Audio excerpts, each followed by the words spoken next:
It's not quite as sunny as it was, a bit more cloudy at the Nurburgring than we had for the earlier free practice session, but we've got the cars now lined up in the pit lane, ready to go for the pre-qualifying session, and this is another 90 minutes to get us nearer to qualifying tomorrow morning, to tomorrow's race that will be starting at about 3:15 local time tomorrow. Pre-qualifying for the Fanatec GT World Challenge Europe powered by AWS Endurance Cup, penultimate endurance race of the season. And the cars take to the circuit. We had free practice earlier on, which was dominated largely by Mercedes and Porsche. We'll see what this session has to offer. David Addison and John Watson are trackside. Gemma Scott is down in the pit lane.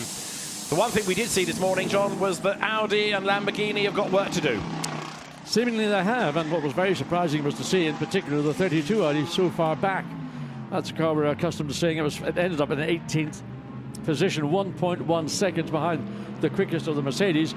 Now, the 1.1 seconds doesn't seem like an eternity, but to these teams and drivers, it is. So now we're going out, totally different track conditions, totally different ambient temperatures.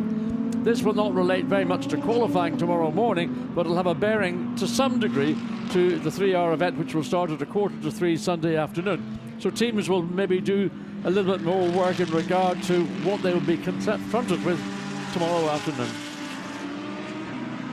Now, the best time that we had this morning was set by Jules Gounon. It was a 1:54.789, so that's, if you like, the target area.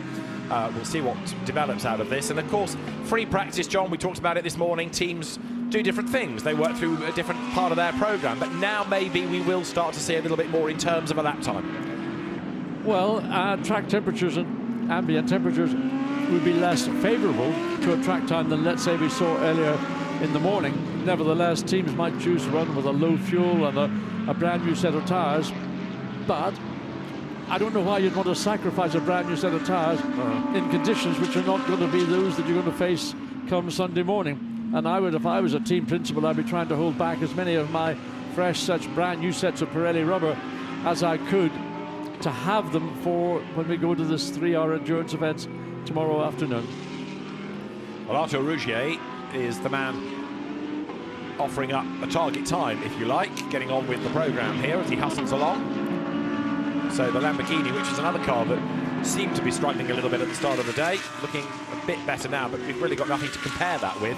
Don't even have a lap time out of it yet, so let's wait and see what this pans out to be. Well, one thing is clear, that certainly the Audi and the Lamborghinis did not appear to have the natural pace.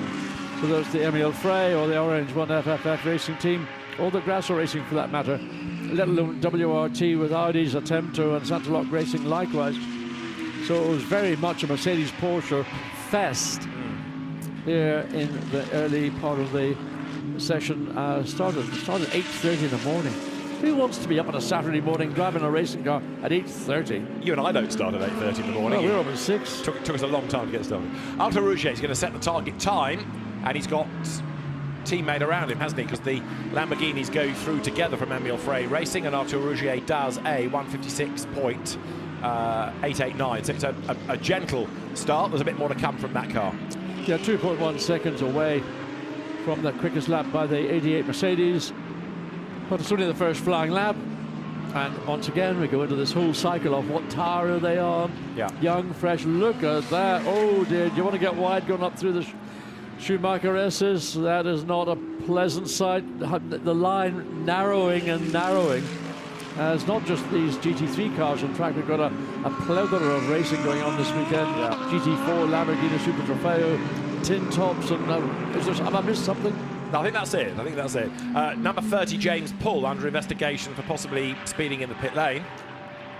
And this is Rafael Martiello.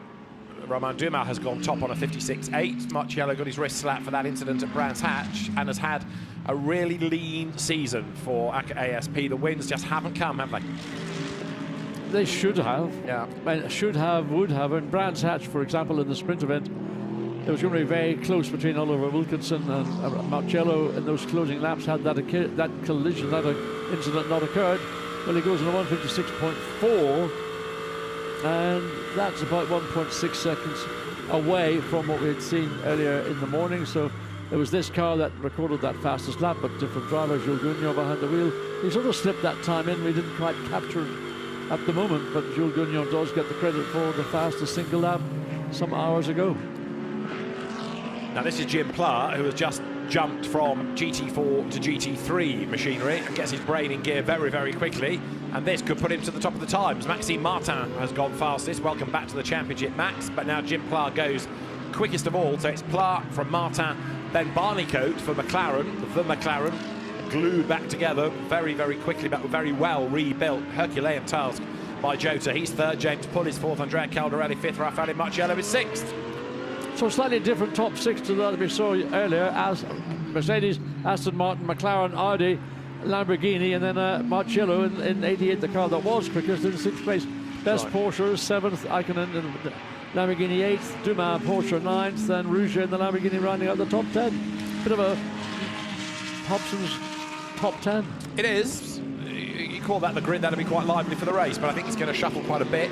We've still got a handful that have yet to do a time. Romain Dumas, Le Mans winner, Nurburgring winner, Spa winner, you name it winner, comes up then towards the timing line. Part of the Glickenhaus hypercar crew at Le Mans a couple of weeks back, goes through now. And where does that put the French driver ninth quickest? Maxime Martin currently on a charge on the Aston Martin. So that car, again, it's a Pro-Am car. As we look at Ben Barnicoat in the McLaren, looking to see where that will find itself.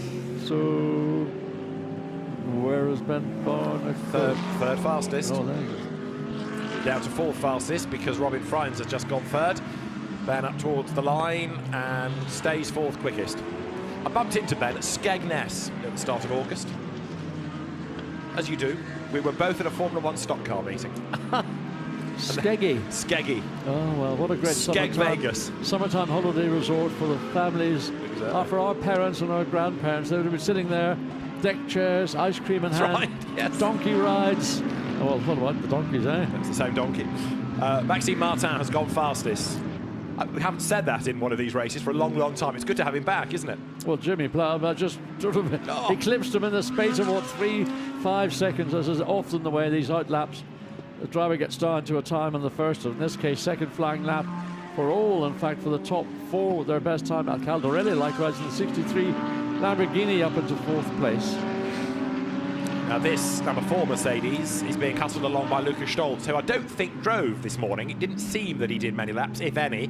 So Lukas Stolz heads down the hill, but the car was rather commandeered by Mario Engel and new boy at this Mercedes team, Nico Bastien, this morning. But those three together, certainly likely to be up there fighting for the win. This car has had 2 Sprint Cup wins, but it's had slim pickings in endurance terms. So Lukas Stolz up through the chicane, or the S is really more than a chicane, through the Schumacher chicane, runs the curve, just gets the car over to the right-hand side to enter into turn 11. One of those funny corners you never really, again, you can challenge the corner, but more important is here, turn 12, where you have to get your position and entry absolutely spot on, because down now, fastest part of the racetrack, that's where you can make up some time as they sweep through the turn, which is little more than a curve, and then the soft chicane, as we call it. Improvements all around in each sector. Lukas Stolz doing the business right now for the BWT.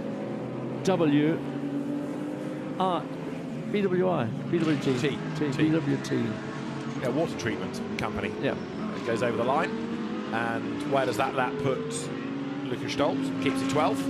Let's have a look at some more of the front-running cars, including number 32, Sprint Cup champions, Charles Witz and Dries Van Voort. It's Robin Friends behind the wheel. Formula E gun, Le Mans class winner. Good to have him back in GT racing.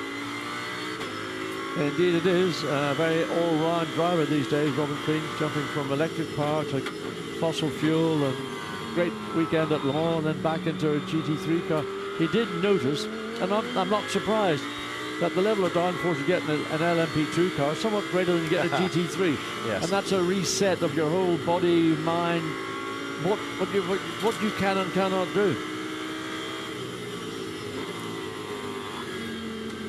I think Robin Friends had bailed from that lap. Yes. Let the traffic go. That's possibly the Ram Racing Mercedes that's just gone by.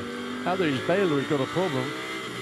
One would have suspected he bailed out of it. I don't know why he would have done so at that part of a lap, looking for maybe the clear lap, but of course he's always got traffic catching behind, so he needs to be careful he doesn't find himself getting wrong-footed coming up into the S's, and then all the benefits of slowing down and looking for that clear spot all of a sudden is wasted. Very true. Back on the power here. I mean, this looks good. This looks quick. James Pull has just gone 5th. His teammate at WRT, Rolf van Eyken's Lamborghini, goes up to 7th. So Robin Freins then 7th in the time as he drops, because Fabian Schiller goes 3rd. Justice Freins hard at work. He's gone over the line. He's onto a quick lap now. Well, that last lap was an improvement from him, but this is the one that we need to see. So talk us around the lap, John. Right, into turns 1, then the cut back for this long turn 2.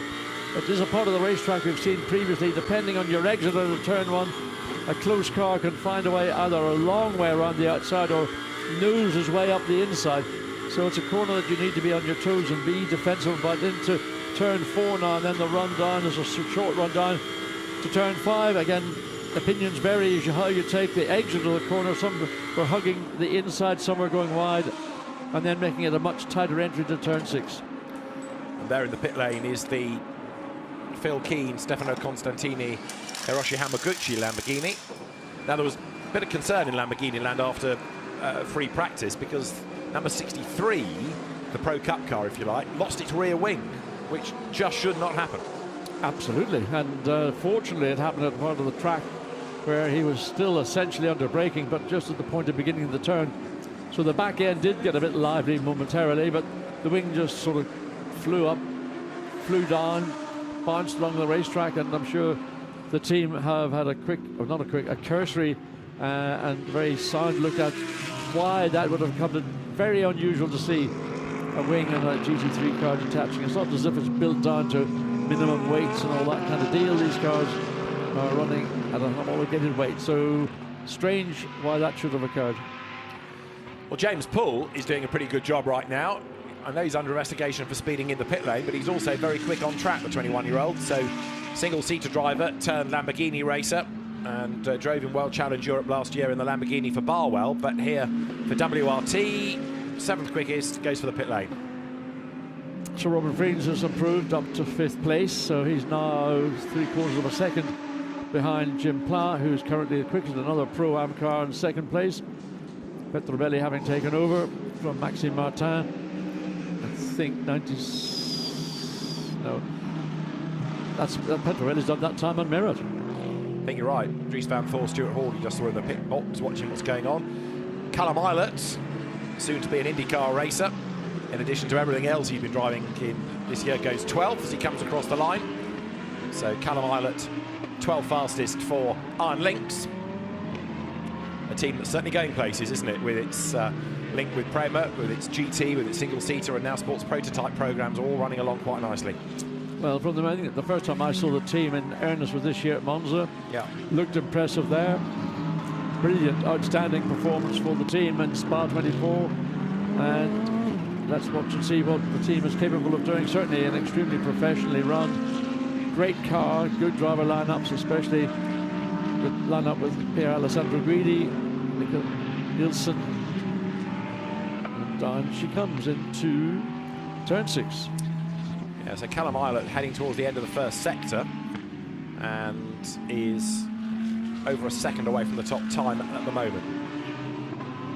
Everybody has been out, everybody has done a time, but there are a few that need to do better times. Now, what about Callum Eilert, sector 1? Slower, so don't expect much on this lap. Do expect something from Arthur Rouget and the Lamborghini 114, currently in 3rd position, purple in sector 1. Waiting to see what his sector 2 time is going to be. Still, the times are, well, 4/10 and a little bit off the best that we saw earlier this morning. That's the lap time now of Fabian in the number 2 Mercedes. Florian Schultz. So that car has just leapt up, waiting for personal best in sector 2 for Rouget. So he's gained a little bit sector 1, consolidated, there we are, in sector 2. Now, in this last sector, can he got a relatively clear track that Gulf Audi isn't going to become a factor, so it goes through cleanly. It's gone fastest, Arthur Rouget, because this is the sister car we're looking at. Arthur Rouget goes top by 13 thousandths from Florian Scholzer. So good effort there by Rougier. The Emile Frey team studying all of the screens. It's like PC World in there, isn't it? There are that many of them. It's a big old operation. It is. And a happy operation right now, thumbs up, which I think means stop filming us. We want to see what's going on the track. So if I give you a thumbs up, you might clear off. Plan worked. So Arthur Rougier then for Emile Frey Racing, fastest. And that was a 1:55.121. Remember, a 54.7, the best that we got in cooler conditions at the start of the free practice period this morning. So track conditions, I mean, we say it's warmer, track temperature's up, ambience up. There has a bit of cloud, is very slowly drifting over them. It's not going to make a huge amount of difference to the ambient or track temperature, but clearly with teams now getting down to a little bit more of performance running rather than simply just going out and cycling through drivers as they may have done this morning. But still that 0.4 of a second away as Rougier continues on his, what is now his 7th lap. Again, purple in Sector 1, consistently purple over the last 2 laps. Yeah, Rougier doing a very good job here, as Fred Verviche needs to, because he's 43rd, as you can see. So that's slowest but 1. And that's not where Fred Verviche is normally to be found. So there's time in this car, and that's a personal best in Sector 1. Back onto the power, climbs the hill.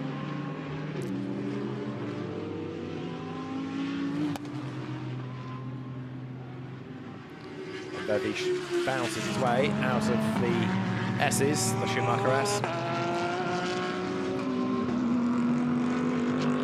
Well, he needs to do something, because being all the way down on 43rd is not very good, whereas Rougier has gone purple in Sector 1, he's gone purple in Sector 2. And then pits. What a waste. Bales, why was that? absolutely. Now, I wonder why. I think that was maybe a strategic pit. Maybe they didn't want to show their hand too early. Well, they found something from free practice, haven't they? Certainly have. Whereas Fred Verviche has found the curbs. But this will be an improvement, because 2 personal bests are looking at the data for the Santilok driver, and he comes up towards the timing line, will break the beam now, and as he does so, that car does move up to 8th fastest. That's more like it, 1:55.920. 2,000 shy of Caldarelli, as Max Hofer goes 4th now, number 99 Audi. So suddenly the Audis are sort of, you might say, coming out of hibernation, because they were really struggling this morning. Now we've got 1, 2, 3, 4 in the top 10. Now what's going on here? Klaus Bachler, the brake issues? Certainly cooling. Is that a, I don't know why they want to, they're changing a disc, and of course the discs are extremely hot. So asbestos gloves and the fan to try and get the disc away without having to remove the caliper, which is something that engineers have now found a way of doing as Rougier comes in. And that was a fine run, albeit he bailed it on the in lap. So I suspect the team didn't want to show quite what they've got on the tank at this early phase. So they'll do a driver change, cycle through Costa Lapalainen and Luca Giotto, who is the driver that sits in for Jack Aitken this weekend.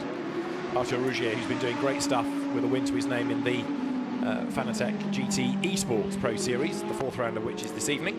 But Arthur Rougier, 13 thousandths to the good over Jim Pla, and then Maxime Martin, Max Hofer, Rob Collard, 5th quickest. Excellent stuff. I mean, amazing. 1, 2, 3. Certainly 3 in the top 6 are Pro-Am cars. 4. So where did Rob Collard find that team? What? Well, maybe you have to think of, well, fresh-ish set of Pirelli rubber would make a big difference. Nevertheless, great effort by Rob Collard, and likewise Enrique Chavez in the Lamborghini, number 77, up into 6th place. Pro-Am is going to be a tight battle. Oh, always is, isn't it? Really, really good. Nick Yellerly is the slowest at the moment for Valkenhort and the BMW. Into the pit lane charges number 51 Ferrari. Oh, so close to the guardrail there, Alessandro Pierguidi. Doesn't do anything by halves, does he, Alessandro? Well, certainly not. 3 or 4 years ago at Spa at the start of the race, but that's a story which did get told during that broadcast. Max Hofer clips the rev limiter as he kicked over that little bit of a dip in the exit of the corner. You could hear the rev limiter clipping. Yeah, it was a good effort by Hofer to go fourth. I know that that's kind of flattering him because of other people's pace and programmes at the moment and what they're up to, but Max Hofer, who knows this circuit very well from the VLN, from the Nurburgring 24 Hours, from ADAC GT, the Audi TT Cup, German F4, you name it, but he's going well at the moment. And Lucas Stolz, number 4 Mercedes, up to third fastest, but Hofer here, with clear road around him, actually should be going quicker than this because he's dropped a bit of time in sector 1. Yeah, and he was a little bit, sort of, the car was moving around too much on the exit of turn 8, so he may well be losing a little bit more time and coming up the second sector, still a couple of corners away, running the curves, and maybe now, when you feel things are going away, sometimes you compensate by pushing too hard, running over curbs, and end up, what you do is you compound the problem, and I suspect this will be another yellow zone in sector 2 in terms of times. I don't expect to see an improvement, but he might, well, thank goodness he didn't. So he's 8/10ths down in sector 2. And he's going for the pits, isn't he? Good decision. That's it, yeah. And the team, of course, watching this, looking at the data, looking at the sector time, saying, no, there's no need to come in. Now there is Florian Scholz's Mercedes. And with respect, he's an AM in the Pro-Am car, but Florian Scholz comes through the Schumacher S. Experienced driver, German GT, Lamborghini Super Trofeo, as well challenged.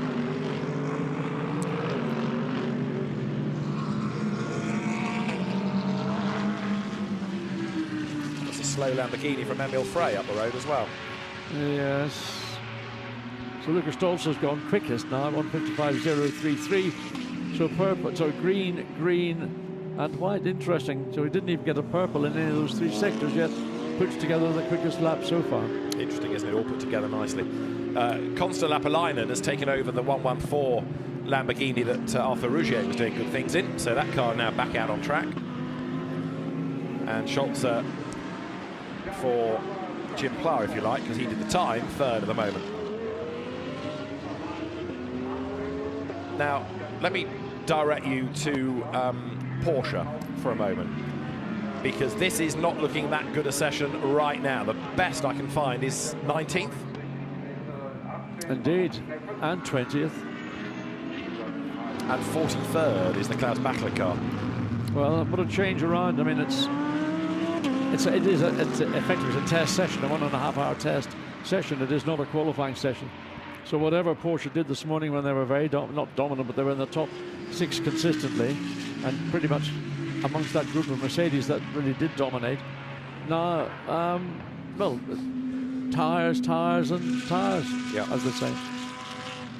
Well, there, slowly, Lapalainen through the chicane,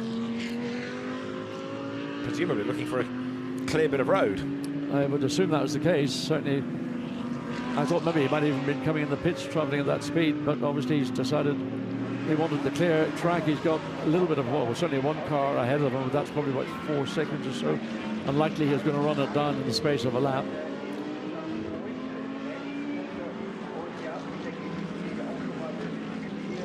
Turns then now out of the arena up towards turn 2.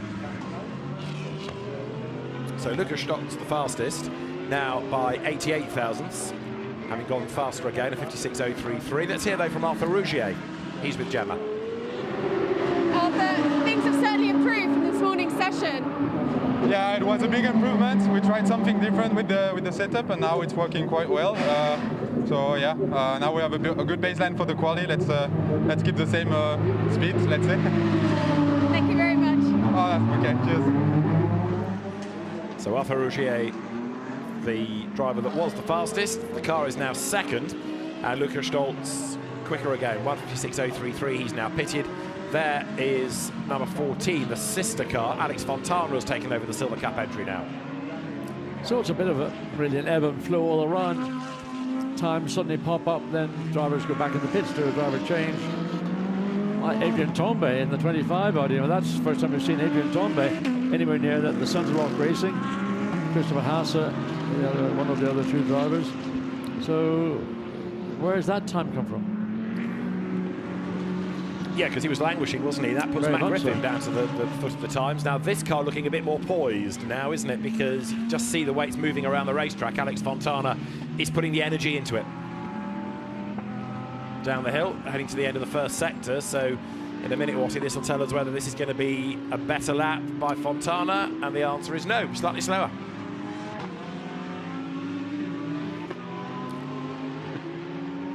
Well, on he goes up the hill. And a nice trip through the gravel for the Ferrari. Which one it was, I wasn't quite sure. It's the Rinaldi car, isn't it? That's the number 33, David Perel, I think, at the wheel of it at the moment. The rapid South African driver having a bit of a drama.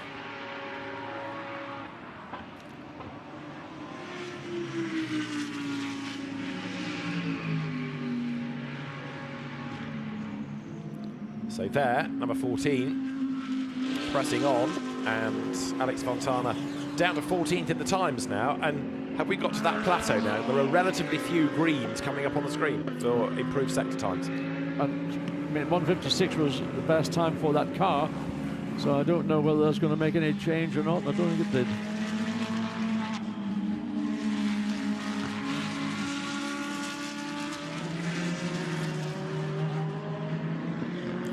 You'd swear it was Fred Raviche driving that car, wouldn't you? And it's Finlay Hutchison who is really taking it by the scruff of the neck here. That's his first flying lap, having taken it over. Goes through, that was a 57.4.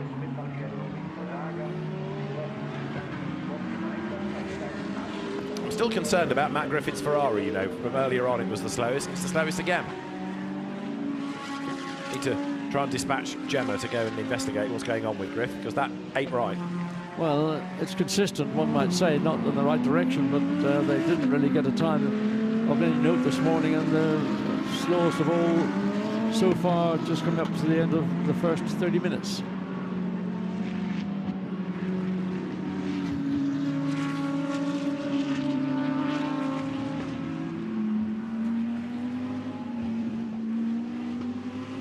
Well, Finlay Hutchison, in a car that's 8th quickest, presses on, heads down the hill.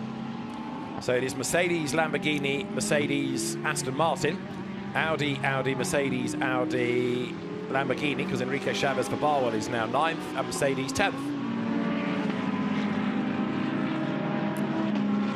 Ferrari 17th, Porsche 19th and 20th. Matteo Drudi has got 22nd, for what it's worth, and one of the few cars that's actually made an improvement in the last minute or so.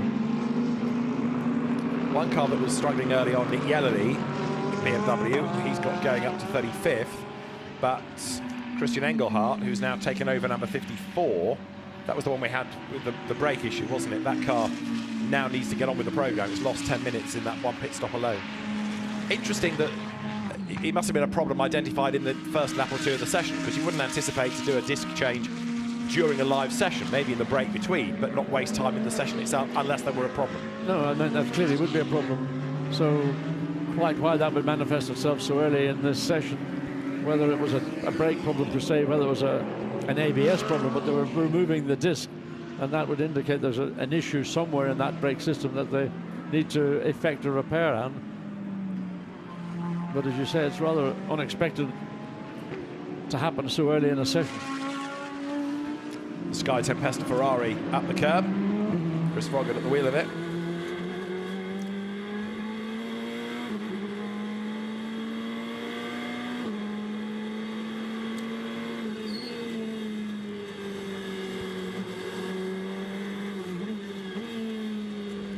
Out of turn 6. Now he's on the power. Speed builds.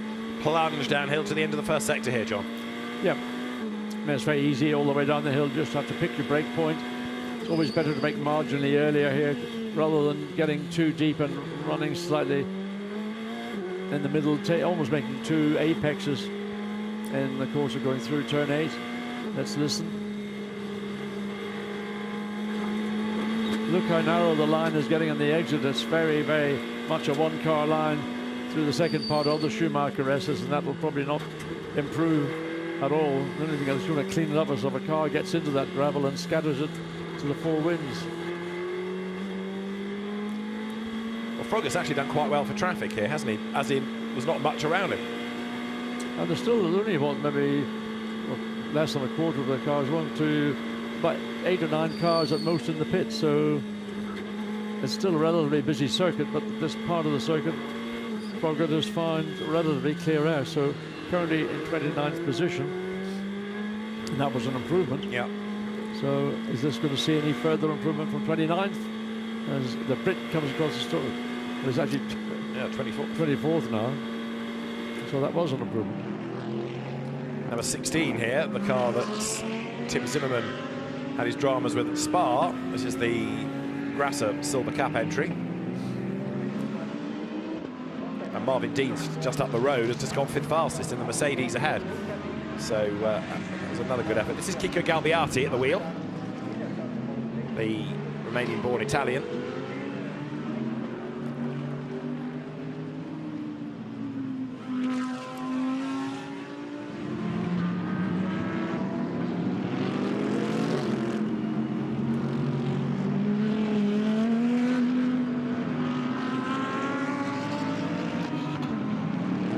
So Galbiati presses on, but where is that car in the times? It is 19th. He needs to find 2/10 to gain a place in the order. Well, it's at that sort of phase in the session where all the early laps, which are seeing improvements by the lap, has kind of just sort of settled down. Yeah. And there's only Dienst in the Mercedes, number 7 Mercedes, who has made a significant move. But looking through the rest of the field, there's no other green arrows indicating an improvement. We still have got cars, Matt Campbell in 20th place in the Porsche, Alessandro Pierguidi all the way down in 24th in the Spa-winning Ferrari. And, well, wherever you want to look, there's people that are out of position. Andrea Caldarelli in the 63 Lamborghini down in 13th. There's the 32, the 30 Charles Fayette's in 12th place in the 32 WRT Audis. Those are cars that, but you can't put 20 cars into 10 grid positions. So somebody's got to be outside that top 10. And that'll be a bit of a tough one coming to qualifying tomorrow. Well, indeed. Now we have got a quick lap being posted by Marvin Deans. As into the pit lane comes Galbiati. Deans, who improved last time, Mercedes number 7, has done an absolute best in the middle and a personal best and has just got top. Wow. So Marvin Deans, by 0.222 of a second, has a 154.811 in the Top Sport WRT Mercedes. Outstanding, outstanding. I mean, that wasn't maybe expected, and that's just a 10th or so away from the best time we saw from the 88 Mercedes earlier on this morning. So where did they find that time, I wonder? Impressive. Deans is good, and he knows this circuit well. This is the 11 Ferrari we're looking at, which is quite a way down the order in comparison. Francesco Zolo is at the wheel of it, the Pro-Am entry.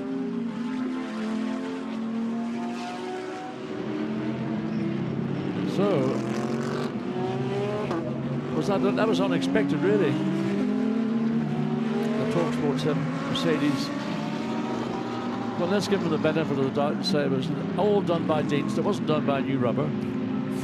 Well, or fresher rubber. I seem to remember we had this conversation in free practice this morning, and we decided it was a bit of both because, like I say, Deans is quick and underrated, but yeah, possibly on new tyres. And let's say fresher. Yeah, a 1/5 of a second quicker than anybody else. Lucas Stoltz is second. Lapalainen is third. Or the time done by Rougier is still third. What about this Ferrari? Francesco Zolo, who is an Am in a Pro-Am car, heads up the hill.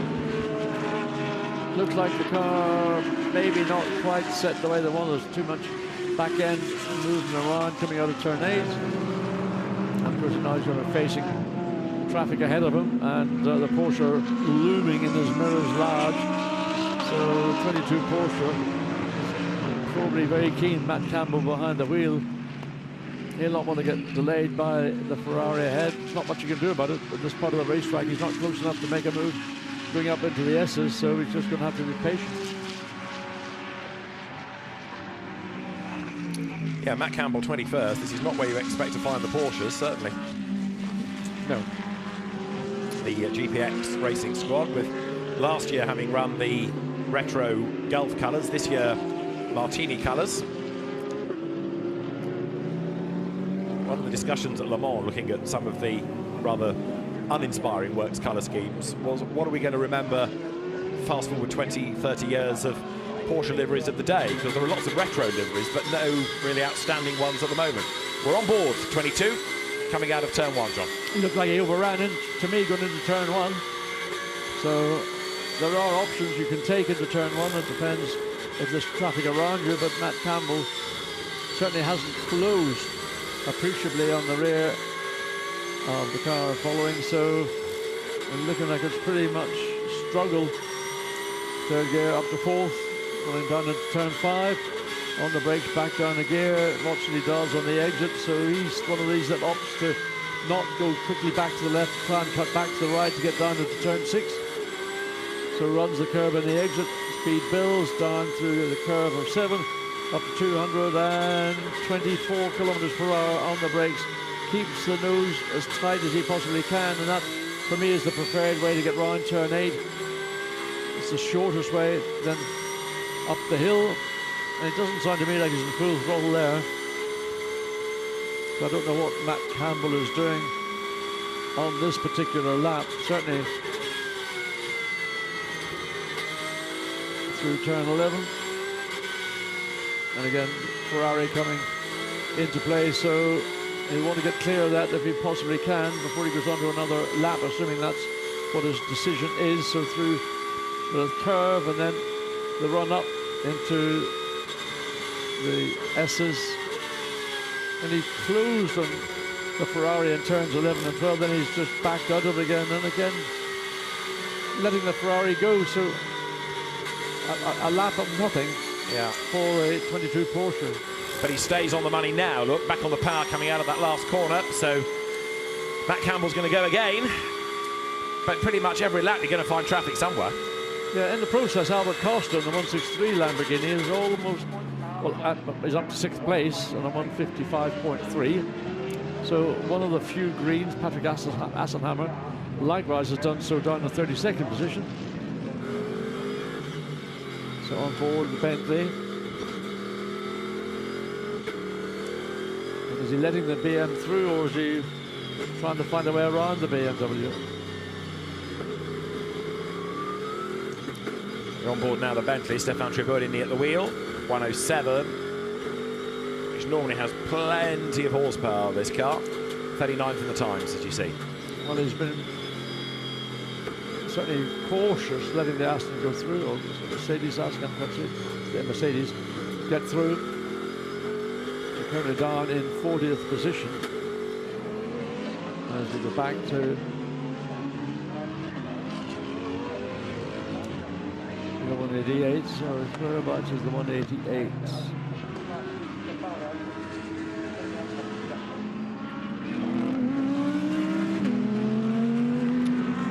The answer to 188 is 29. Alexander West at the wheel of it. Number 7 has now been taken over by Oscar Tunjo and Marvin Dienst, who did that time to go quickest out of the car. So it was a really good effort that by Marvin Dienst, German F4 champion. He's with Gemma in the pit lane. Marvin, obviously you've just set the quickest time. Looking good out there. Yeah, so far we had a strong performance already yesterday in the testing sessions, with Oscar also setting it on P1 and now topping it off in pre-qualifying also on the top lane. It's quite nice. Still 50 minutes to go, so that can happen a lot, but I think we showed our strong performance so far, and I hope to stay there. The Mercedes seems to be very, very strong here. Do you think it's going to be a Mercedes front row tomorrow? I mean, it would be good for the brand, and I hope so we can put it in the front there as well. It will be a tough one, and as I said, there's still some time left, so I think there will be some drivers going on for the new tires in any second, and then we see where we will finish. Thanks, Marvin. You're welcome. Yeah, it's good to have Marvin Dienst in World Challenge Europe and going so well. Nico Bastian has taken over number 4. This is the car, by the way, that's the quickest then. So Marvin Dienst did the time in this car, and Oscar Tunjo now is at the wheel of it, having been quick, as you just heard, in the test sessions yesterday. Yes, certainly not taking the racing line through the exit of turn 3, but that doesn't really matter. It may well just be beginning a flying lap, so just redialing into different track conditions, how the car might feel compared to what he remembers it from earlier in the morning.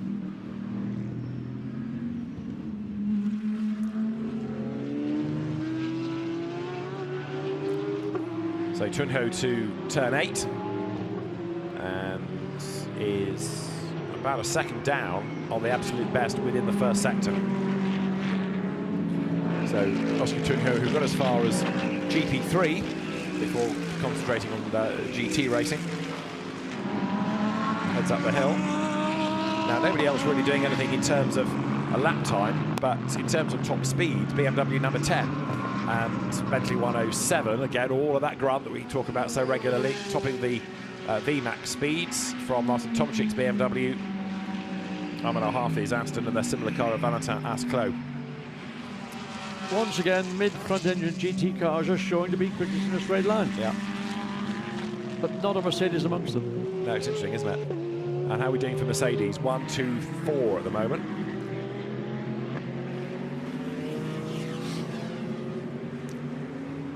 Car 11 is having its last warning, Francesco Zollo, about track limits.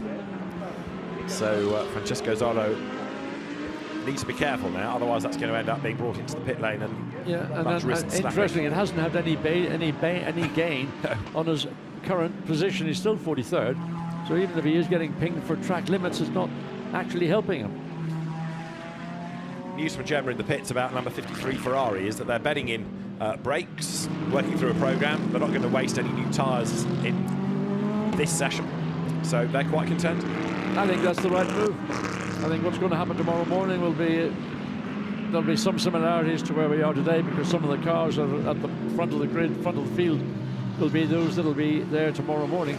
But you know, to run around and throw new sets of tyres for the honour of being quickest in a pre-qualifying session ain't going to do you any good when it comes to qualifying, because the conditions are going to be considerably different to where we are today, with a greater cloud level.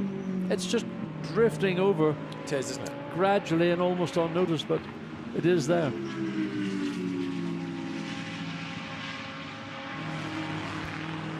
Lamborghini and BMW together, as you see Alex Fontana and their 35, which slows. That's Nick Katzberg.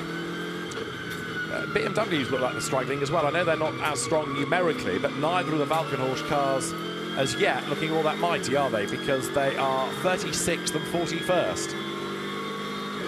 Unexpected, but Nicky Katzberg, certainly we saw him lift off and just get some track space.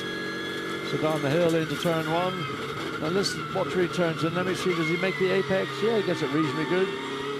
So a good entry, good exit. So all, starting the lap, just trying to balance the car on throttle and steering. Not want to get rear breakaway, you want to keep the car. Then using loads of curb on the inside, then straighten it up, then literally just cut across to the inside of turn 4, and you're allowed to run way, way wide. I mean, it's as if you're in another county, you get so far wide off the exit of turn 4. Down the hill into 5, once again, get the nose in, now stay left, go right, whatever it is. Katzberg, that's the line normally I expect to see from most of the quicker cars, because there really isn't time if you carry speed through 5 to get over to the left, to get back to the right, to get on it goes and on it goes. We were discussing, weren't we, in the earlier session about how in the 80s when this place was open, this new Grand Prix circuit, it was reviled compared to the Nordschleife, but nowadays drivers accepting it and almost liking it. Well, this is old school. It is now, isn't it? Compared to some of the more modern circuits that are visited on the international calendar, this is now old school. I mean, I remember coming here for the opening event, and it was like, where is the character? Where is the personality? Yeah. And that was part of what caused the drivers of the day to sort of go, oh no. Whereas current generation of drivers who've raced here in saloons, maybe one makes saloon formulas, Formula 3, Formula BMW, for goodness sake. They love it. They think it's an absolutely brilliant circuit. And of course, with the speeds that modern cars are carrying through corners, it's probably an entirely different racetrack to that when it was introduced in 1984. Well, Nick Katzberg hustles his way out of turn 17, up towards the timing line, goes through, and does he go any faster on that lap? No, is the short answer. Let's hear from Mirko Bortolotti next. Gemma's caught up with him. Mirko, we've just been watching a lap there, and I saw you watching the screens at the same time. This is a gorgeous circuit, right? Yeah, it is. It's always really cool to be here at the Nurburgring. Obviously, we're not racing at the Nordschleife this weekend, but also the GP track is really fun.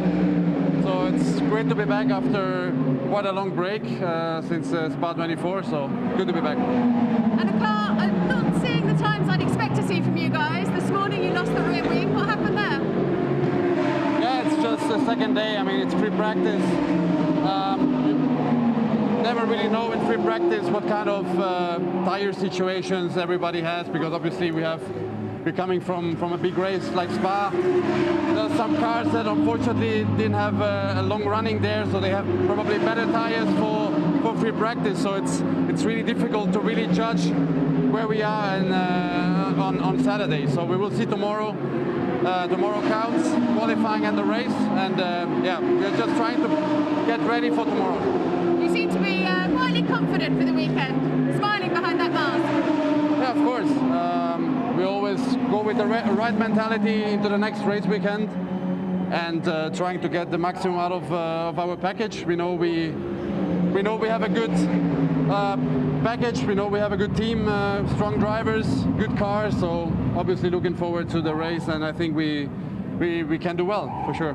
Thank you very much. Have a good weekend. Thank you. Becco Bortolotti sidesteps the rear wing drama quite neatly. Very well indeed. I mean, I would have pushed him on that. I would have nailed him. But obviously it's an issue the team don't want to have discussed publicly. So they will be doing an internal review as to what was the cause of that. And but in the meantime, for all the fans, British fans out there listening to this session, Jake Dennis in the BMW is now up to 20th position. And that currently is the last improvement we've seen in the top 20 for a little time. It is, isn't it? Yeah, that car getting on with the job. Matteo Cairoli's Porsche also creeping into the mix as well now. He's taking it over from Christian Engelhardt, number 54, so that car getting a little bit more competitive. And Joel Sturm, 25th in his Porsche, having been out in the earlier GT4 session as well. Hiroshi Hamaguchi downhill.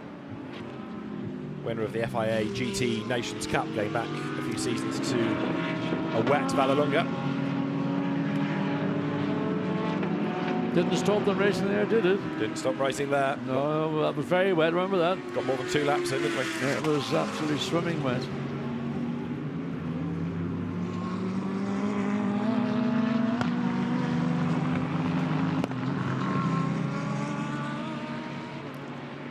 Now Hamaguchi again, he's not going to do anything sparkling on this lap, is he? Because the sector times are down. So Hamaguchi going for mileage here. Got McLaren behind him, which was brought in by Ben Barnicos a little while ago and has been taken out by Rob Bell.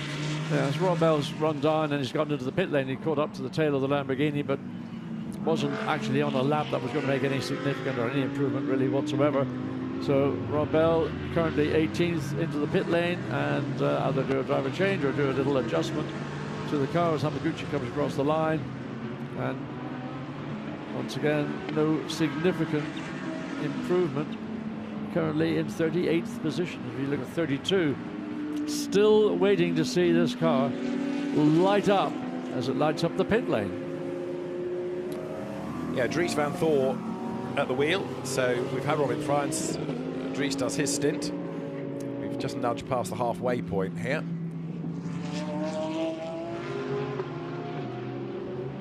77, the Barwell Lamborghini. We've not seen all day, but there it is, and going strongly with Adrian Amstutz at the wheel currently. The car 11th overall, which is a really good effort after Enrique Chavez did the time earlier on. And a Pro-Am car, but only third quickest in that Pro-Am category currently. That accolade is currently held by the number 2 Mercedes. And just you know, the strength and depth of the Pro-Am category is, if people might think, well, that's a good place to go and race. It's very competitive. It is. And then not only do you need a good pro, but you need to be able to have the potential as an AM to get faster, because that gets more and more competitive time out. Rob Bell has just handed the McLaren back to Ben Barnicot, so that was the quick stint. I don't think we've seen Ollie Wilkinson in it in this session yet.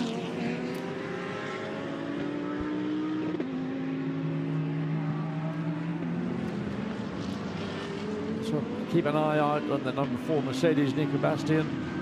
He's just taken over that car. So Lucas Stolz and Mauro Engel, so I wonder what they will do. I mean, like everybody, there's this thing that was being discussed by Marco Bortolotti. Teams that have got tyres to carry over from Spa-Francorchamps will have been using those tyres. You're allowed to do that. If you finish the race, you probably haven't got a lot of great carryover rubber available. So it's those that didn't get as far or had a retirement that are usually the beneficiaries when they come to the following event, and that they've got rubber they can run, which is almost new, in some cases is new. Now there, pressing on, Duncan Cameron, the quick AM in this Pro-Am Ferrari that he shares with regular partner Matt Griffin. Duncan from the Wirral, blasts downhill. I'm struggling to remember a time where he raced anything other than a Ferrari, because he has been loyal to the brand in just about every GT class going. It's a great brand to have a loyalty with, and your loyalty is a two-way stretch. To be a part of the Ferrari family, you're competing in these events. It is a very, very powerful family.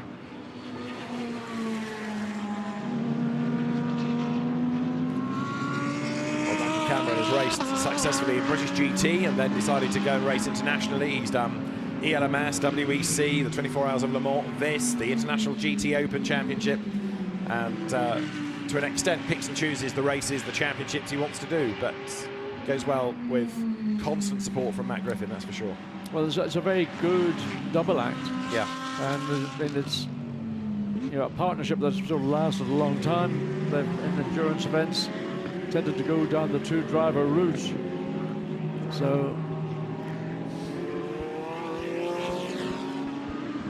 I mean, that works for Duncan because it gives him more mileage. Yes, as he's paying, he can get his money's worth. Yeah. Well, I mean, look, if you're going racing because you love racing, as opposed to a professional team and driver who are going there to win, when while they might want to win their category, if the owner likes to just drive in competitive GT events, and that's his call, then that's his call. There in Cumlidigar in an identical Ferrari, slightly further up the field, but again way off where we'd expect that car to be.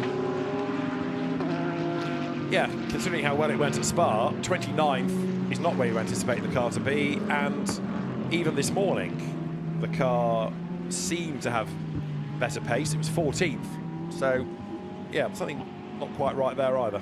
Again, put new tyres on it tomorrow, it'll probably come alive, won't it? Yes, yeah. So down into turn 8, Ledigar 29th currently, 1.5 seconds off. So if you're 29th, you're 1.8 seconds off. So he's almost 9/10 off in sector 1 alone.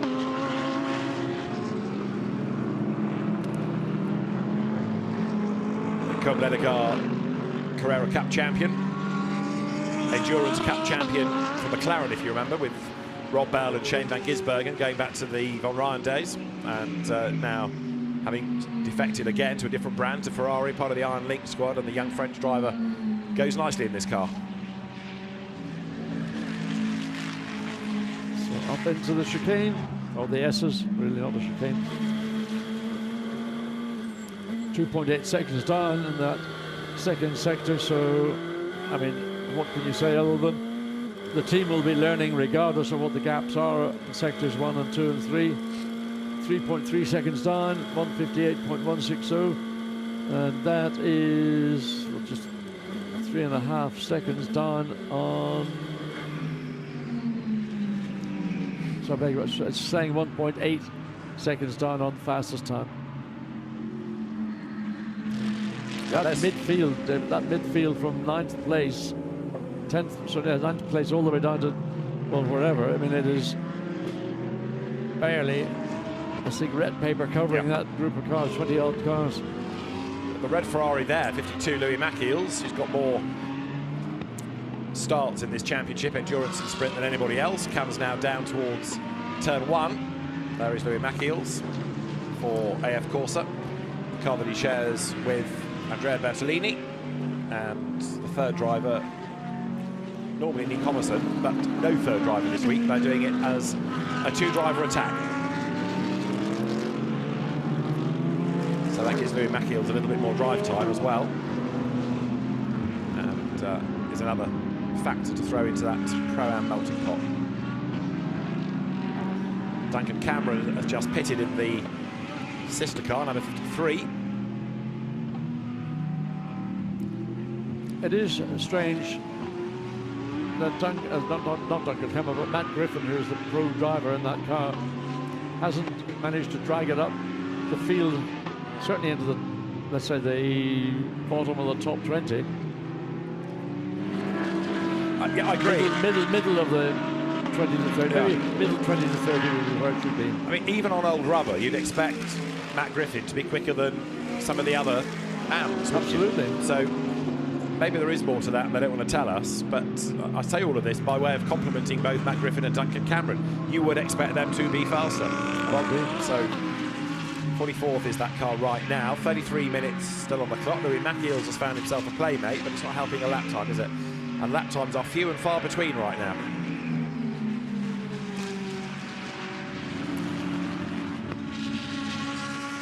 So whoever gets through in the Mercedes.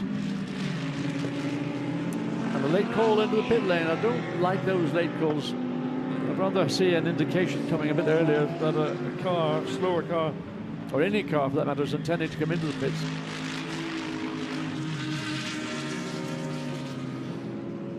Yeah, I mean, part of it, I guess, is that if you're coming out of the chicane at speed, you haven't got the time to come in any sooner, but back out of it earlier in the lap, and then you bring the speed down. That's my point. If you're thinking about coming in, don't go through the chicane like you're on a flying lap and then make a very late cut. You know, and there's cars behind you. Just let those cars go and you come in. You know, and that's just my way of thinking. Maybe I'm out of step with the modern drivers. Now, Not that Louis Maciels is exactly modern, is he? With respect, Louis. I know what you mean. This is a car that went well at Brands Hatch, isn't it? Yep. The Rochi Tomita driven Audi. Only 40th though. Another strange. Ricky Katzberg, 37th. So what's going on? Weird, isn't it?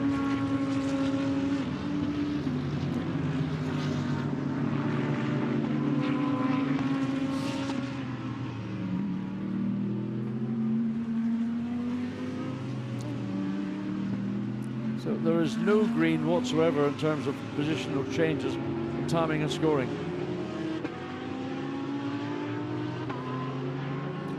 Well, that's 31. That's Tomita. And he goes through on a lap now that might be better because it's improved in the first sector. It's the only car on timing and scoring that's got green in any sector. Yeah. Out of the 44 cars, only one has got a green, and that's in sector 1. We have reports of 97 having had a spin within the arena at the start of the lap. 97, Giacomo Petrobelli, but he's got going again. Did we ever find out who car 60 who had spun was? No, it was obviously a bit of finger trouble. Yeah. It was either 60-something or 16 that was miscommunicated. Look, it goes green, personal best sector 1, then loses all of that in the middle sector, so Tomita will wonder, what have I done? What's happened? Goes through, stays 40th. Right, we've been getting all worried about Matt Griffin. Whether Matt Griffin shares our concern, I don't know, but he's with Gemma to explain all. Matt, I know you were bedding in brakes a little bit earlier on in this session, but you seem to be further down the timings than we would expect. What's happening? Yeah, we're really struggling with grip at the moment. We're trying a lot of things. We don't kind of know why. It's a bit, the balance of the car feels a little bit strange, where we're getting like big snap oversteer where you really wouldn't expect it. You know, it's possible that there's some small intrinsic problem with the car. We're working on it at the moment to try and find it. It's entertaining to drive, to say the least, but usually a car that's entertaining and exciting to drive is not fast on track, and that's what we're seeing at the moment. We haven't really ran the car since Spa 24. Obviously, it had a full rebuild after that, but the feeling of the car is not quite there, but the guys are working on it, and you know, obviously got limited time until qualifying, but we're working flat out to try to find a balance of the car that's actually drivable, because at the moment it's not quite drivable. Well, fingers crossed it gets sorted for qualifying in the morning. Yeah, fingers crossed. Okay, thanks. Okay, all right, bye. Well, that explains a bit more, doesn't it? Because we know that Matt Griffin is quicker than 44th would suggest, and especially being 4 seconds away from the top time. But if the balance of the car makes it not really drivable, that's quite a problem. Well, the cars, usually it'll happen. You have understeer going in, then snap oversteer on the exit. That's one scenario, or you could have just oversteer every time you turn the steering wheel, which is not much fun, I can assure you. So it's down to the engineers. It'll be a combination of, I suspect, ride heights, roll bars, springs, aero, and I mean, if it's not working, normally what I would do is go back to the spec setup and then move on from there. Well, right now we are 29 minutes away from the checkered flag, so if people have got problems, they need to be solving those problems for tomorrow. But of course, who knows what tomorrow morning is going to bring? Fickle weather and all that. Could be a lot cooler. Certainly it'll be cooler than it is now, but it could be wet if we get any overnight rain or morning mist. Well, it's all bets off, isn't it? I mean, the weather that we've been indicating is going to be a fine day tomorrow, but of course tomorrow morning is another day. Yeah. So the Gulf Porsche comes in as the 66 continues, but it's 3.7 seconds down in that middle sector. And we're coming up to local time, 2 o'clock. And the race won't even be starting until another 45 minutes down the road. But this is, I suspect, the kind of weather we will see at the start of the 3-hour endurance event. Car runs.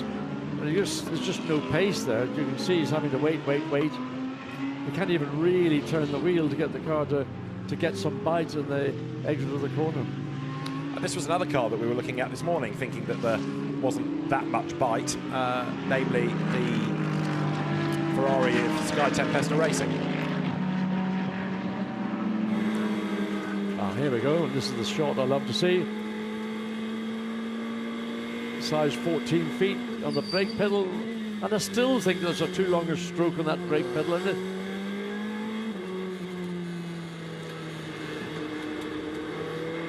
So the foot then moves away. There is a foot stop. Is that a clutch pedal, or there's a foot stop to the left of that third pedal, but they don't need a clutch pedal other than if they're back onto the brake pedal, big old stamp. Wow. Yes. Off and on the throttle. Oops, off and on, off and on. So we're into last turn 17. Then as flat as you can go all the way down. Just pull the gears when you get up to the rev. Maximum RPM. Foot moving across. Not that he's going to brake, but in preparation. So simultaneously off the throttle, on with the brakes. Then you begin to gradually release the brakes as you come closer to the corner. Then into turn 1, 2, the long left, 102. I mean, the feather of the throttle going through 2. Jonathan Hui that was, and left foot braking as you saw. But they weren't size 14 then, were they? They probably were size 6. Yes, quite. The Hong Kong driver, good to have him back in the championship as the Mercedes here of Rob Collard powers on. 9th in the times, the Ram Racing effort. Sam Dahan, Fabian Schiller, the other 2 drivers of that car. Yes, nice for Rob Collard to be in a competitive car. Schiller is the man who established that time. And I tell you what, it's so much easier if your car starts that much further up the grid. Yeah. So by the time you may not be the first, maybe not second or the third driver, you will be one of the third certainly, but by the time you get into the car and the race is settled, it's so much nicer than having to fight your way all the way through tail enders and whatever. Well, Rob Collard right now making a return to the Nurburgring. Of course, last year he was British GT champion, but he also did World Challenge Europe with Barwell. Many of the circuits were all new to him. He spent year after year after year going around the same 9 or 10 circuits in the UK, but this gave him a chance to visit some new places, and he absolutely loved it. Well, as I mean, compared to the core racing he's been involved with in the UK, you know, the cars are considerably different. The tracks certainly are much more varying than the range of British tracks that he would have been racing on. So it's a step forward, and you know, coming to Nurburgring or going to Spa 24, Paul Ricard, I mean, fabulous racetracks. Absolutely right. Clement Schmidt has brought this Lamborghini in, having put it 10th fastest, the Grasser entry. Clement Schmidt for many, many years was a real Porsche star, but has moved brands to go to Lamborghini with Grasser. A car in the Silver Cup. There's a bit more fuel in it. And having talked about BMWs a little bit earlier, let's catch up on Martin Tomczyk's car, because he is with Gemma in the pits. Martin,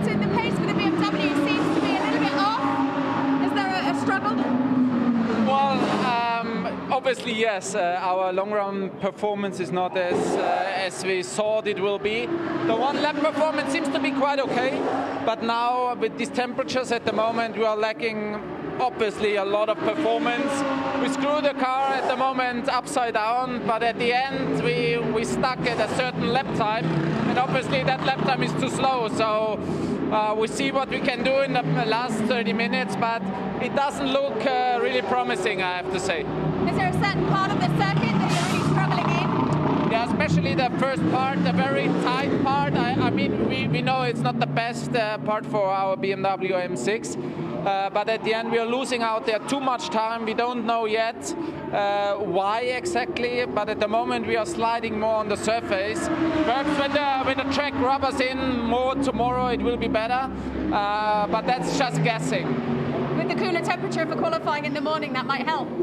Yes, qualifying is the one thing, but the race is a little longer, so 3 hours we have to survive then. But a good starting grid would be, I would say, quite a good start into the race, and then we see where we are.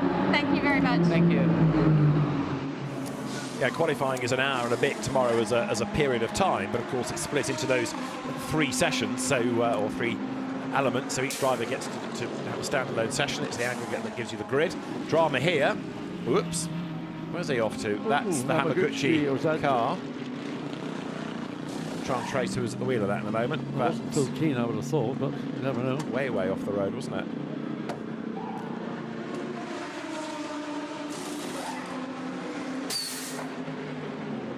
Now, it's interesting, the BMW's Nicky Katzberg, the car that Martin Tomczyk was talking about, 37th. Sister car, where was it? It was 20th, it's 21st now, Jake Dennis. So the car has got certain performance that the 35 hasn't illustrated. So whether that's just, again, a setup issue, or whether, again, comes down to the best available tyres. But doing a qualifying session in the morning on new rubber will be a false sort of image of what you're going to get in the race. But as I mentioned, albeit if you're at the front, you can consolidate your position. It's much easier to consolidate than it is to battle your way through. It was Hamaguchi that went off the road and returns to the pit lane, then goes back out for another stab to make sure that all is well with that car. Pit lane's getting busier now, almost as though people heading into the last 20 minutes are going to go into qualifying mode.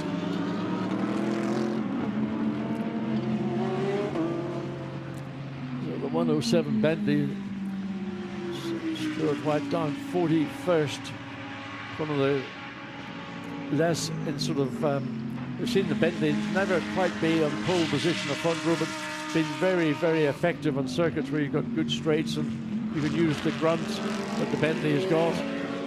But on this circuit, which is very much more of a handling racetrack, the top speeds are not significant in terms of an overall lap time, and that's indicated by the speed that we're seeing Mercedes do on the straights vis-a their lap times.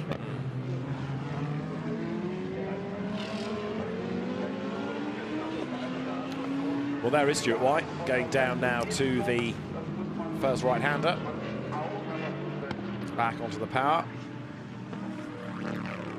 Yeah, that Bentley has had good pace pretty much all year in a straight line, but here it's a long way down the order. You know it's good in a straight line. We've seen that in the sectors and in the speed traps.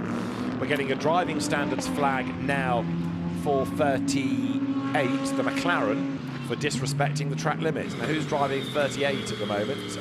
Well, it's in the pits, but Ben Barnicoat brought it in. Wonder where he's been disrespecting track limits. There's a few places around the racetrack that you can do so. A lot of it's coming on to start-finish straight where you can run very, very wide. So down in here into turn 8, he's arrived with Stuart White in the Bentley and having to make 2 or 3 cuts. And again on the exit, the back end, sort of wanting to get away. So up the hill, listen.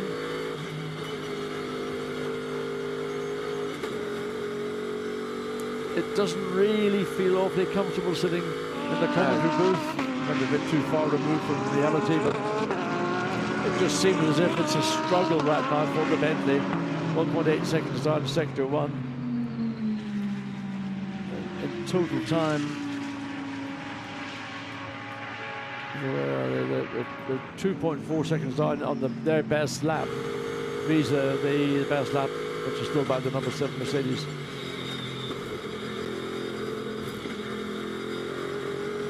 Goes through there, looks fine, but between the stopwatch will tell you whether it's quick or slow. Well, the sectors are down, aren't they? Well done, 3.6 seconds. Up towards the timing line comes the Bentley. 41st it was, 41st it stays. And against his best lap of a 1:57.2. So 2 seconds away. Yeah, exactly right. Number 10 BMW back out on track then. The Michel Vaillant colour scheme adorning that car that Jens Liebhauser is behind the wheel of.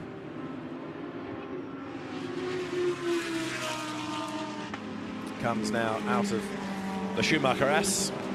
Paul Petit has just gone through in number 7, the fastest car in the session, so it's still Mercedes 1 and 2.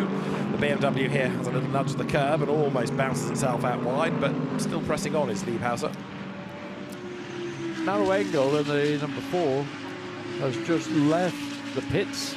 That car currently still second quickest, so just have a little view and see whether there's a bit more performance in the tank for narrow angle. The 114 Lamborghini Luca Giotto behind the wheel of that car. That time was set earlier. There we go. Very slow, gets out of the way. Yeah. So he wants to do another lap, but doesn't want to impede anybody. Also news of a spin for the Vantor Frans Weerts Audi. Dries Van Thor at the wheel of it at the time. Rare. Yeah. Very rare. Maybe an indication as to where the team is. And that car is what one might say is underperforming in 14th position by their standards. By their standards, yeah, absolutely. Whereas 31 out of the same stable is way, way, way back in 40th.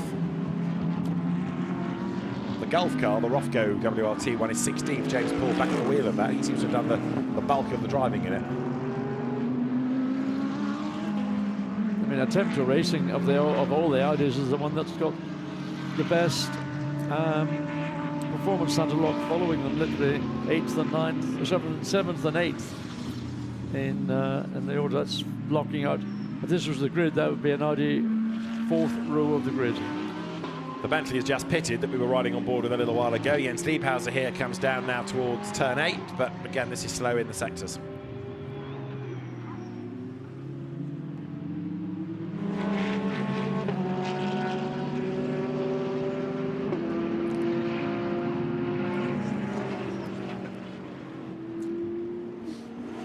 Narrow angle should be soon coming up to completion. I think he might be actually now on to a flying lap. Number 4 Mercedes. So have a little look when he goes through that first sector to see where they are, if they've done something, or this is just another run, give the drivers a chance in these conditions to know what they're going to be confronted with when they come Sunday. Yeah, the fact that we've had lots of people in the pits, the fact we're getting more still coming in, still makes me think we are heading for a last driver change and a mini qualifying effort, but we will see. 87 Mercedes, not really doing anything sparkling. Simon Gachet is 35th in the times here. Hubert Haupt's car, number 5, he's at the wheel of it, that's 36th. Yeah, I mean, overall net small improvement, well, he's up to 34th, so we've made it. You know, that's a good effort by Hubert Haupt to get the car into 34th position. That's the only car in the top 35 that has made an improvement in the last few laps. So still waiting to see. Sector 1 from Maranello was not anywhere near good enough to... Well, it wasn't bad. It wasn't bad in fairness.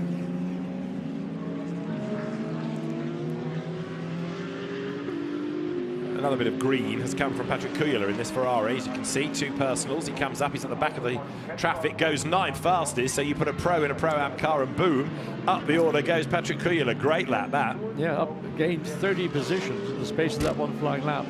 That ain't bad, is it?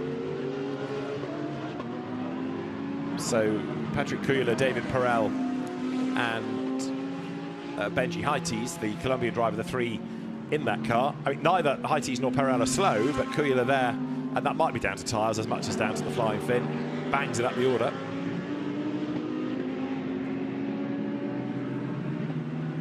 Next to the BMWs there, up towards the timing line, that being 34.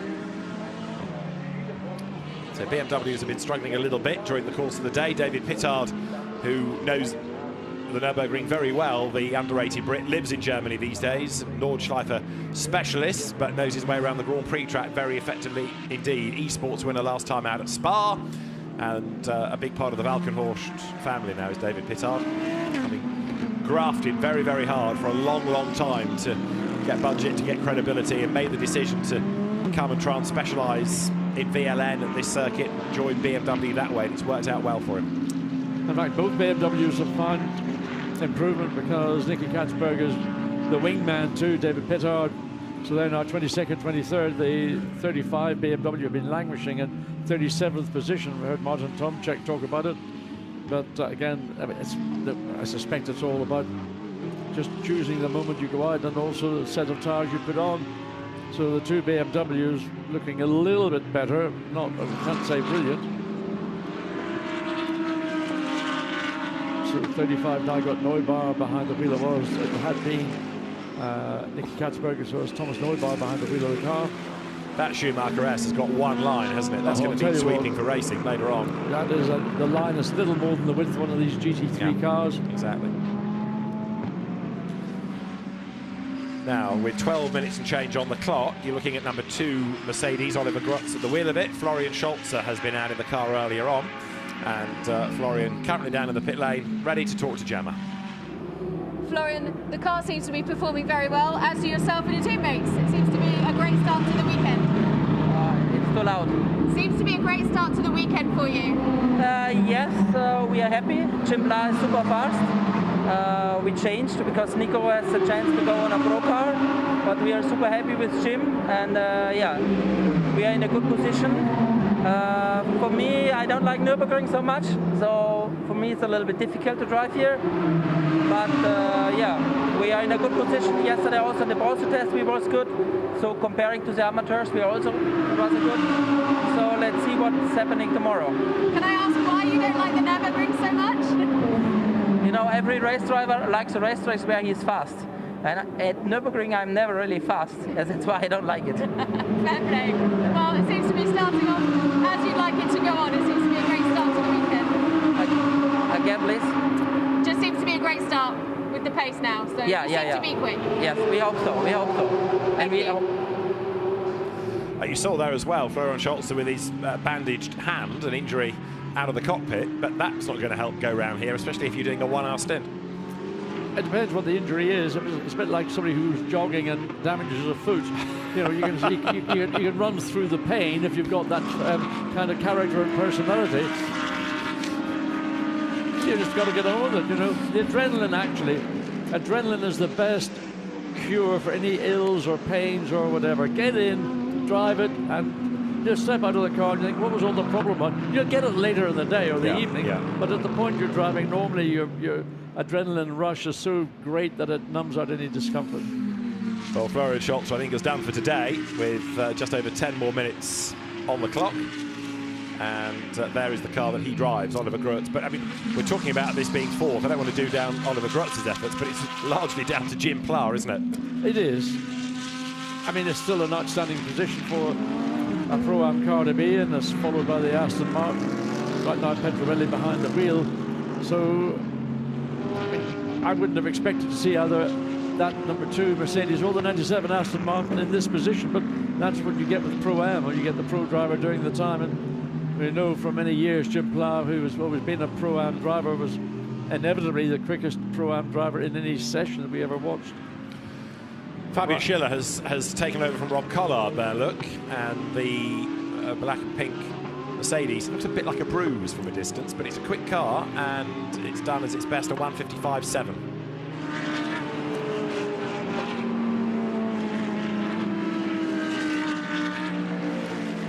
Way up the curve, Schiller there, putting everything on the line, isn't he?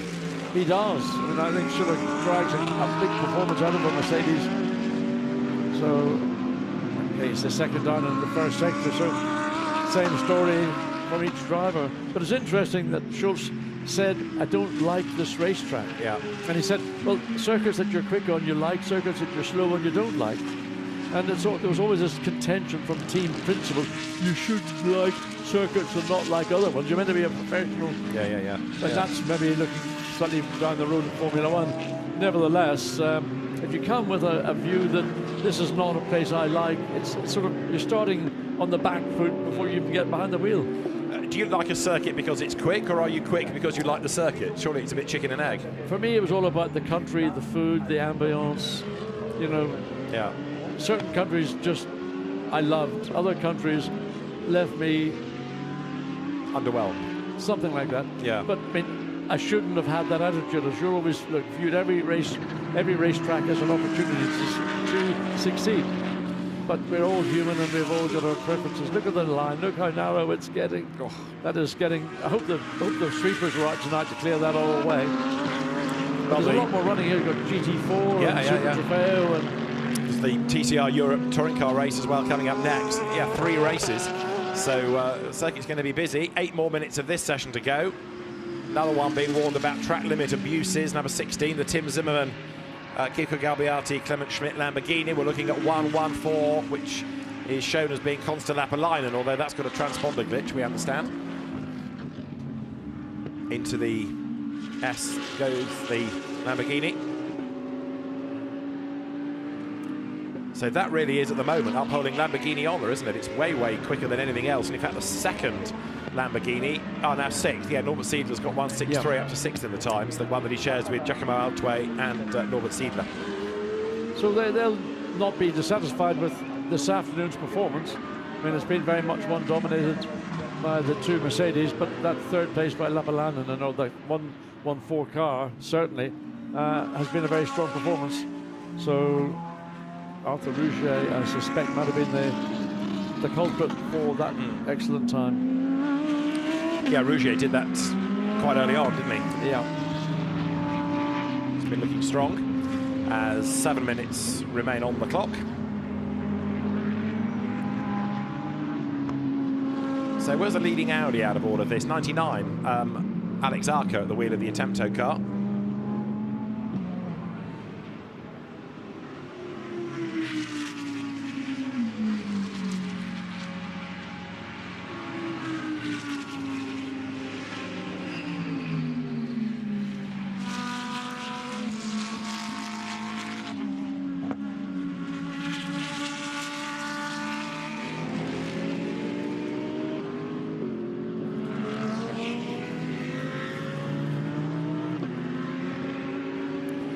So Oliver Gruet's up towards the timing line. Marvin Dienst remains, or that car remains the fastest.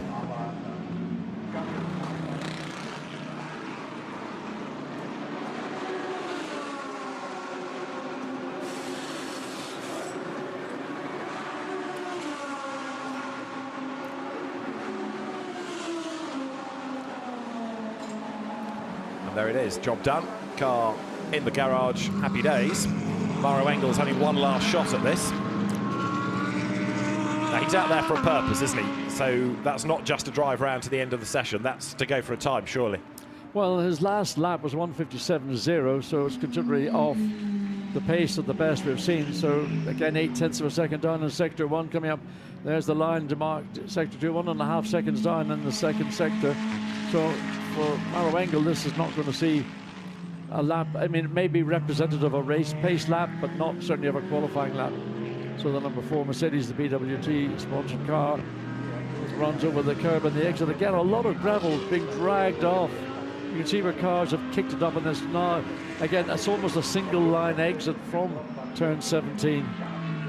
So that last lap from Engel to 56.9, a small improvement, but still a long way away from the car's previous best of a 55.0. So 5 minutes to go. Is he going to get 3 more laps? A happy Marvin Dienst. Work done. So that car's been looking strong all day. TalkSport WRT, of course, that operates the Engel-Stolz car in sprint, whereas it's the Hapt Racing Team in endurance. So it's a squad with success to its name. Yes, it's interesting to see right now. It is the TalkSport Mercedes rather than the usual suspects in the Mercedes family, so indicates that across the range of teams, they're all very much of a muchness, and that's pretty much the quickest in the field.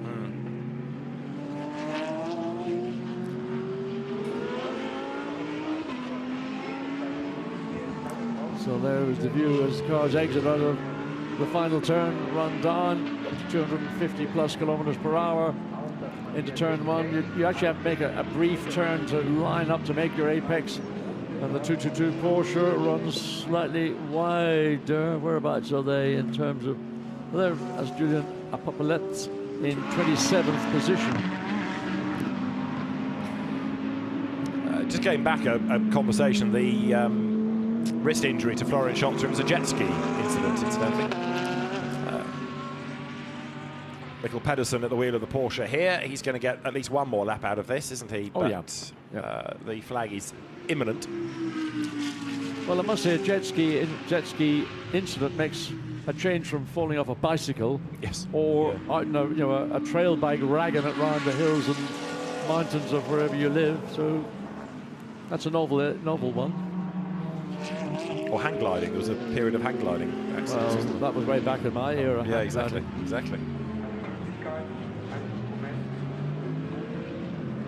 So Pedersen over the line.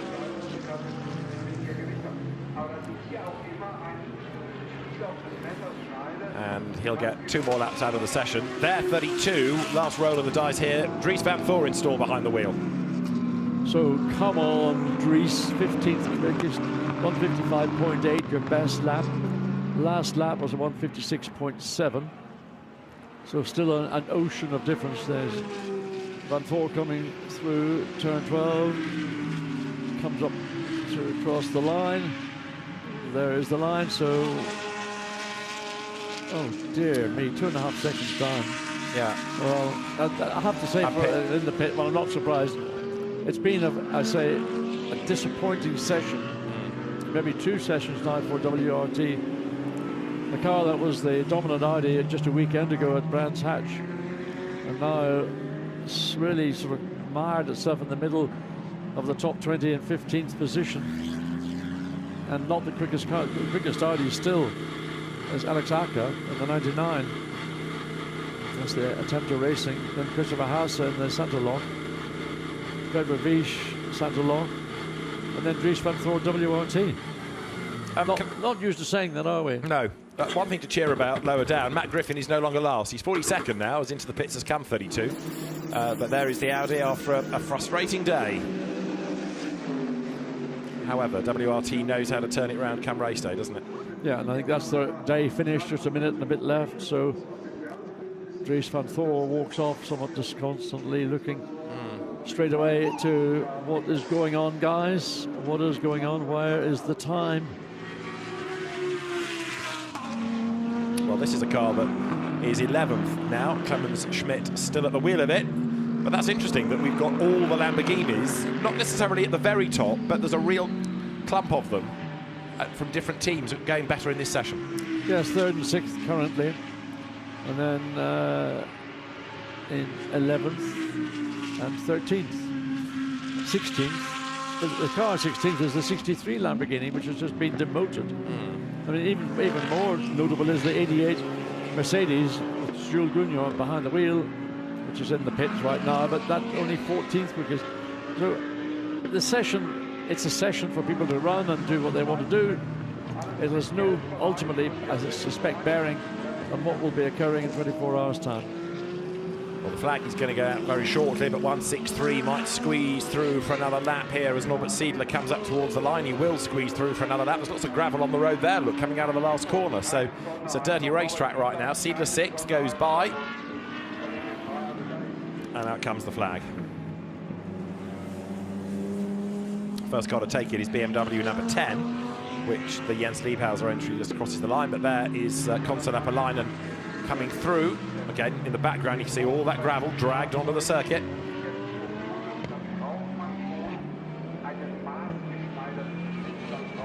Apolainen then ends the session. And actually, the racetrack is not that busy, is it? There's quite a number that are in the pit lane. Yeah, you're just getting a little clump of cars here coming up on their completion of their final lap. Some are going slow, going to go into the pit lane. Others are still trying to drag a time out. As you look at the Porsche, so still pushing, and that's Michael Pedersen, I think, in the 50. That's the 22 I'm looking for. Yannick Mettler there, number 40. 19 for SPS, but again, that's a car that's not improving on this lap.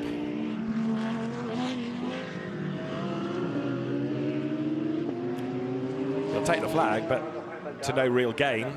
Comes up towards the line. In the background is 54 Porsche Klaus Bachler's car, the one that won here last year. Bachler brings it to the line, but last year's winners are 24th at the end of Pre-Q. Not great. No, it's as much as the first session this morning gave us sort of a very clear, what are we looking at here? At the end of the pit lane, we saw a very clear indication of performance. Now that's been slightly overturned with some of the performance of some other groups of teams, cars, drivers. There's Nielsen in the Spa 24-hour winning 31st. Well, I don't think it'll start 31st tomorrow. No, I'll go along with that. Nicholas Nielsen here in the car that goes for the pits. Session done.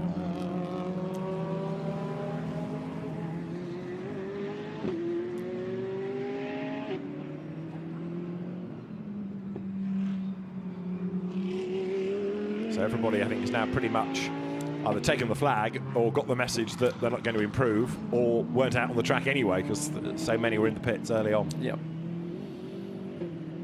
Well, it's been an interesting session again in terms of underlining the strength of Mercedes. We've seen Lamborghini and Audi take a step forward, but seemingly Porsche has taken a big step backwards.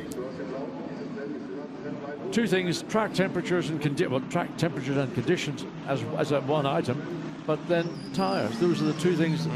Nothing else has really changed. The car hasn't suddenly gone from being a quick car to being a non-drivable car. So those are the only two elements that are going to be affecting. And obviously, if you're going to be sparing with your tyre allocation to keep back your new tyres for qualification and as many as possible for the race, then that's maybe the explanation. Well, at the end of the session, Marvin Dienst is the hero of the hour because he did the time that was quicker than that of Mauro Engel, and Arthur Rougier was third ahead of Jim Pla, and then Maxime Martin with Norbert Siedler sixth ahead of Alex Arca. Christopher Hauser was seventh, Patrick Kuyel in ninth, and then 10th was the Fabian Schiller, Rob Collard, Sam Dehaan Mercedes. It was a Silver Cup car quickest and an overall Pro class car second. And if you go down the order a little bit, you get to fifth and you find the Pro-Am of Maxime Martin, Giacomo Petrobelli and Ahmad Al-Hafi, the quick Omanian driver. All 44 went out and did a time, and again, thankfully, we managed to get through a session without seemingly too many dramas, with the cars not needing to have too much repair work going into tomorrow morning's qualifying session. So it's been a relatively solid and safe day all round. One or two drivers perhaps with dramas in terms of the setup, as we know the Matt Griffin Ferrari, as an example, not having the right balance. They'll set to and try and get that car to go better ready for tomorrow morning, when it could be quite different all told. It's a bit more breezy here, as well as being a little bit cloudier than it was at the start of the day, but temperatures and weather conditions always have an impact on these cars.